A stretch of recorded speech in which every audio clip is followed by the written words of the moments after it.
are Scourgerunner Chariots, and you go to patch 6.0.5. This is a unit that's changed somewhat in different versions, but has been stable for a while in this game, so let's take a good little look and see how it compares to the rest of the roster. It's also from your Harpies building, so that may fit into your plans better than others too. Recruited for 950 gold and 238 upkeep, or a bit below the really elite priced units. The Scourgerunner comes on Ultra at 4 entities with 4,888 health between them. Some people will really like that number. Armor is 80 for that matter, and not bad at all. Leadership is 65, which is okay.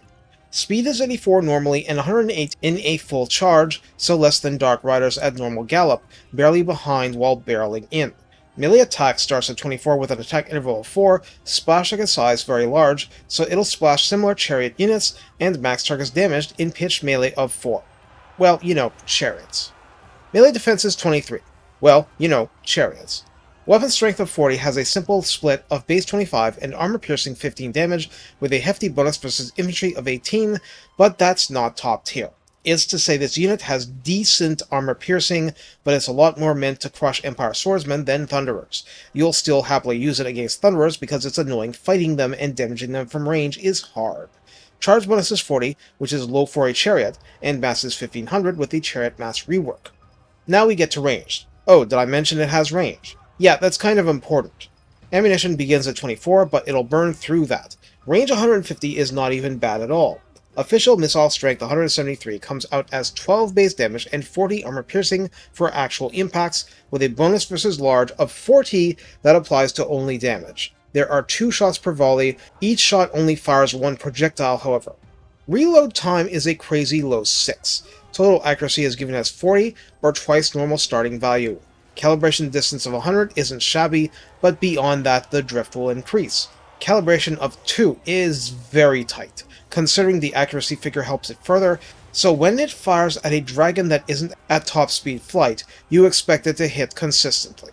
Penetration cap of medium and max targets penned of 2 means that the shots can shred infantry some, even though that is not its ideal use, and will shred tightly packed knights even better. The unit has murderous prowess, can hide in forest, which I have to note because some things can't, and has fire whilst moving, which greatly affects how you use this unit, because it can skirmish and kite mounted lures and heroes, and that is kind of a big deal, at least until the ammo runs out. In the Redline skills, Raid Leader once again provides melee defense plus 5, charge bonus plus 12 flat, and this was only 40 to start with missile strength plus 8%, which is nice because that's a decent chunk of bonus damage, and bonuses on bonuses when striking large targets is a good thing for you. Ravager Rewards once again offers plus 10 armor, plus 10% speed because this chariot wants to be fast, and plus 15% range, which is not at all trivial. In fact, it really helps since the chariot is already outranging dark shards. In the tech tree, bolt cartridges, shared with bolt thrower artillery, is key for the unit, bolstering ammunition by a full 25%, granting missile strength plus 10% for even more damage, and reload time reduction of 10% for good measure. In fact, this tech is so good, the only other ones applying are Exotic Beast-Hide Armor for armor plus 10, and Hunt Outlaws for minus 5% recruitment cost and upkeep. This is without specific lore buffs, which can definitely shift things in your favor further. So how do we use the Scourgerunner Chariot? With the caveat that the tech is a huge help, you use them as openers of battle and of tin cans. You pick the biggest, most armored opponent you can find, and make its life miserable. This is a faction with legitimate access to Lore of Death to add Spirit Leech to single target hunting. The Scourgerunner is one of your best sniper units, and while it will run through its ammo quite fast, softening things up so that Shades and Dark Shards can finish the job, if not Fireballs and Spirit Leech spells, is an important and valuable job, and definitely tends to make the enemy charge at you to cause you to stop. That's when raw speed lets you loop around the back and barrel into the missile line.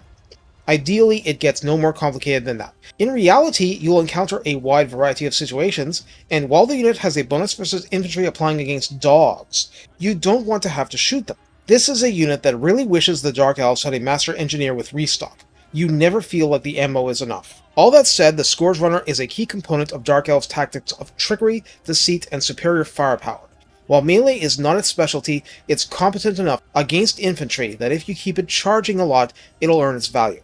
And after that, it'll get wrecked. It's not some kind of super elite anti-blob weapon. It puts in its time, but then it clocks out. Realize that and plan your armies accordingly. And what you see in the demo video is simply, the Chariot's model is quite large, so a lot of infantry can actually hit it in close combat. That's why it goes down relatively quickly. You've got to keep it moving, to keep it at all healthy. Take care, and have fun running around inflicting scourges upon your foes, and enemies will feel very disgorged when you are shredding elite knight units that can't even catch you. Their fancy shields completely ineffective and their armor perforated.